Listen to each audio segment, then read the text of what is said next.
welcome to Supper with Stella. Today we're going to be making a tomato pie. So this is kind of a southern classic to make when you have a bumper crop of tomatoes. I like to wait till I've got plenty of slicer tomatoes, so larger thick sliced tomatoes as opposed to using cherry tomatoes, though you could do cherries. So I'm going to start, I've got 5 to 7 tomatoes. Basically, I'm going to fill up 2 trays worth of sliced tomatoes. Will be enough for my pie. And being that it's summer and I have a garden, I have a lot of stuff, a lot of food preservation going on, and I'm busy in the kitchen, I am taking a shortcut. I have put a pre-made, just a refrigerated pre-made pie crust in my pie dish, and as soon as my oven preheats, I'm going to go ahead and blind bake it. Just according to the package directions. You are welcome to make your own pie crust. I usually use the refrigerated, or sometimes I'll do like this freezes fairly well. Doesn't taste quite as good frozen, but in February, who cares? It's still great in February. The fresh is definitely the best, but I will sometimes freeze one to have in the winter, and I like to use the frozen pie crust for that because it comes in its own tin, so I don't take up a whole pie plate just for that. But like I said, I mean, of course you can make your own pie crust for it. I've definitely done that. I just have a busy day in the kitchen, so I'm taking a shortcut here. Oh, and it looks like my oven has preheated, so I'm gonna go ahead and get this in the oven. So, tomato pie, if you've never had it before, this is not a sweet pie. It's definitely a savory pie. It's got obviously tomatoes in it and cheese in it and a little basil or really any herb of your choice. But I'm gonna start by just going through and getting all of my tomatoes sliced. I have some tomatoes that are just gorgeous and absolutely perfect. They're gonna make a lot of slices, but then I've got some where like the end looks a little funny. So some of them will have to take a little bit out of, as with all garden tomatoes. You know, they don't all look as stunning as this one does. But I am just gonna go through, slice them up, and go ahead and get them on my sheet pans. And I've got 2 sheet pans, and these have towels in them because what we wanna do to keep our pie from being super wet is we need to get some of the liquid out of these tomatoes.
Is sliced up now, and as I said, I've got 2 trays filled with tomatoes, and I had some where like I cut a little bit off the top and some had some spots. So these like smaller kind of slivers that came off one of the larger tomatoes, but it was up at the top near where the stem was, so I couldn't use all of it. They're gonna go on the bottom, and I really want to save these. I mean, really this tray is full of just like, look at that one, that's perfect, look at these. Full of like my beautiful large slices. Kind of want to save those for the top. Now this will all be topped with a cheese mixture, but I want my prettier tomatoes up top. And as far as varieties, obviously I am using several different varieties. You use any kind of tomato variety that you would like to use. And just sprinkle these with salt, and the salt, of course, is going to help draw some of the water out.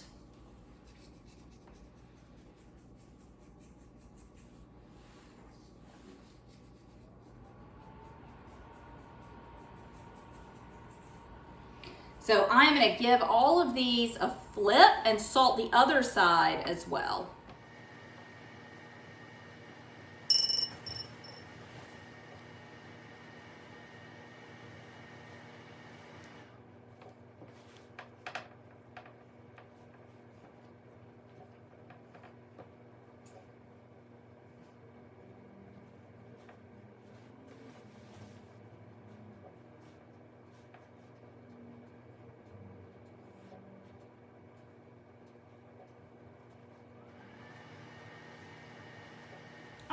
salt the other side, and then I'm gonna pepper this side too. Actually, I'm not. I'm gonna wait to pepper this side because what we're gonna do, well, I'm just gonna set these aside for a few minutes. My oven just went off, or my timer just went off, so my pie crust should be about as much blind baked as it needs to be. So while it cools, I'm just gonna set these aside and let them drain off. But I'm gonna check on the pie crust first. All right, needs a few more minutes, which is perfect. I have plenty of time. So what I wanna do with each of these is just take another towel, and you can use paper towels also, and you're just gonna press down. And you're trying to just draw as much water as you can out of these tomatoes, especially using slicer tomatoes. I did have a couple of plum tomatoes that I put in there, but slicers just have more liquids in them, so they are just, they are just a wetter tomato. So they are going to release a lot of liquid, and if you don't do this, you're gonna flood your pie plate. Honestly, I think this much liquid would cook out, and we'll press this a couple more times. I'm gonna set them aside for maybe, 20-30 minutes, and just like this, and just let these towels soak some of the liquids up. So while I'm waiting on, I've got 30 minutes about before those tomatoes are ready to go, I'm gonna go ahead and make my cheese topping. So it's a very simple topping. It's a combination of Parmesan cheese, Fontina cheese, and mayonnaise. It's gonna be a 1/3 cup of, you don't have to use Fontina, that is my preferred cheese. You can use whatever cheese you would like. Manchego is really good in this. Gruyere would be great. I've used Havarti, which is a much easier cheese to find. And it's delicious too. But I'm gonna do about a 1/3 cup of Fontina, which I think is probably about what I've got left on this little block, and a 1/3 part Parmesan, and then 1/2 cup of mayonnaise. All right, so about a 1/3 cup of each of my cheeses. And then I am just gonna eyeball a 1/2 cup of mayonnaise.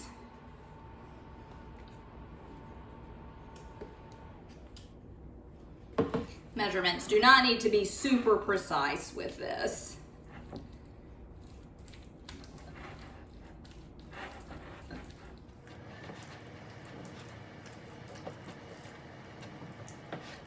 Okay, so I'm just gonna set this aside for now and just allow my pie is done, or my crust is done. It's out of the oven. It's sunk down a little bit around the edges because I'm using a deep dish pie plate with a pre-made crust. It's not made for deep dish, so it's fine. But as I said, so it's gonna not look great. You are welcome to make your own, of course. Pie crust is just kind of holding this together. I don't know. I feel like it's a little inconsequential when it comes to a tomato pie. But you can't call it a tomato pie without a pie crust. And I already have a tomato casserole recipe, so but I am just gonna set all this aside, let my tomatoes continue to drain, and then we will press them out again, start assembling our pie, and that's pretty much it. There's a few steps to this recipe, but they're fairly easy steps. So we'll be back in a few minutes when the tomatoes are ready. Okay, welcome back. It's 30 minutes later, and I have let my tomatoes drain, okay? So as you can, I don't know how well you'll see this on the camera, but I've got a lot of tomato juice in this towel. And occasionally I would go through and kind of press the tops of everything just to get help get that tomato juice out. So I've got my pie crust, and as I said, I wasn't super interested in how the pie crust looked. It did sink a good bit. It's fine. Again, with a tomato pie, the crust is really, in my opinion, very inconsequential to the dish. If you love baking, I'm sorry if that's blasphemous to you. So I'm just sprinkling the bottom with some of my homemade breadcrumbs. We squeeze juice out of these, but they're still gonna be very juicy, okay? There's still gonna be a lot of liquid that this gives off. Breadcrumbs are gonna help absorb that. So I am just gonna go around shingling filling them in, okay? So that means I'm kind of putting one slice on top of the other, like the shingles on a house.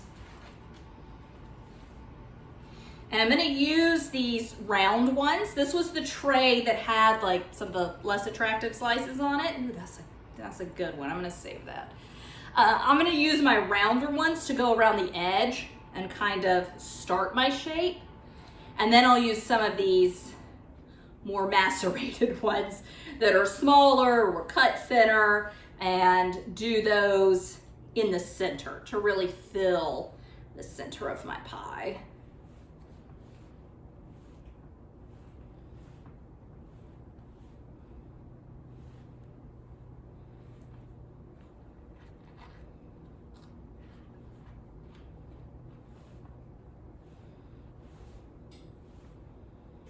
Going to take this and I'm just going to put whole basil leaves down. You're welcome to chop them up if you would like, but I just want this to be quick, simple, very, very easy. So just a layer of basil slices.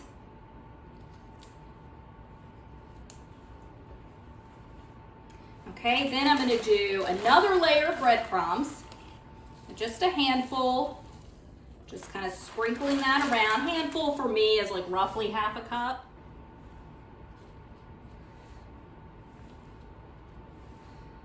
All right, so just continuing to shingle these around. And the closer you get to the top, the more visible everything will be. So I kind of try, like I said, save these prettier slices for the top. Here's two kind of awkward ones. Then I'm going to do some more basil.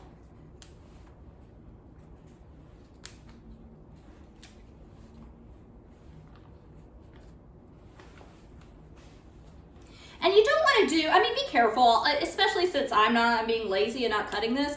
You don't want this to be overwhelmingly basil, okay? And then another layer of breadcrumbs.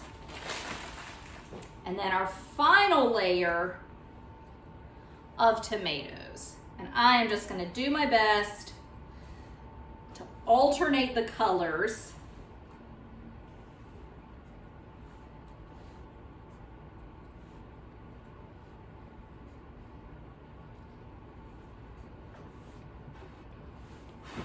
There we go. That looks good though. And then I'll just do this little one right in the center. And we are going to cover this with our cheese. So, I mean, it does, I'm just being kind of anal right now. All right, so that's what it looks like. You've got all those beautiful slices of tomato on the top.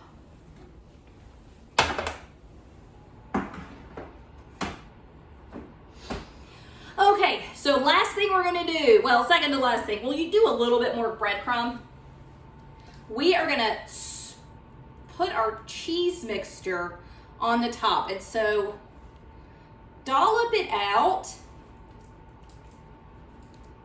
And you can kind of, I mean, this is honestly, like you can shape this with, it's gooey, but you can shape it with your hands if that is easier for you to do. But just dollop it out on the top, spread it around. Like I said, you could shape it into like kind of a frisbee shape and just set it on top. I don't like to get that gooey in the kitchen, but a lot of recipes do say that, so kind of personal preference there. Oh, I'm so excited to have this for dinner tonight. Okay, so there's that, and I'm just gonna do a little light layer of breadcrumb on top.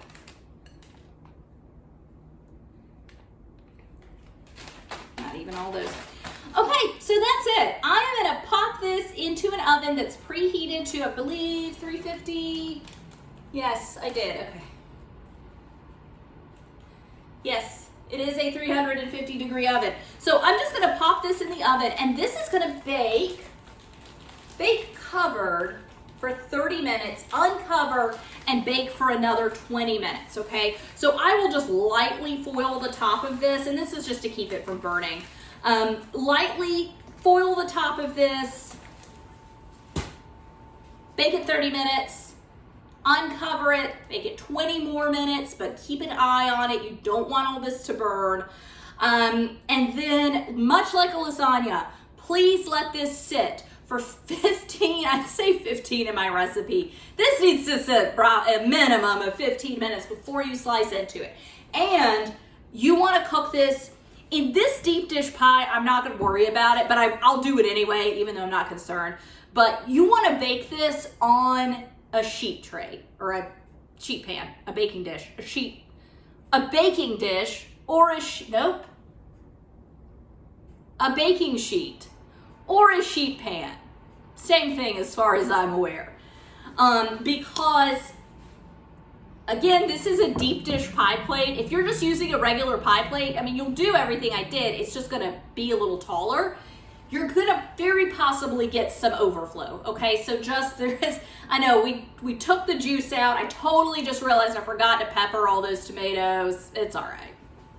Pepper individual slices. Pepper your tomatoes before you put them in here. I hate it when I do that. I get so busy talking that I forget something. Anyway, put it on a baking sheet to catch any overflow. Bake it 30 minutes covered, 20 minutes uncovered, and then please let it sit 15 to 20, even 30 minutes before you slice into it, because like a lasagna, it will then contain lava that will burn you, and it'll just fall apart. Ugh, everything will kind of crush in on itself. So definitely give it time to rest before you cut it into your pie wedges and serve it up. This is great. We'll probably just do a side salad with this and call it a night. I'm so excited. It's my first tomato pie of the year.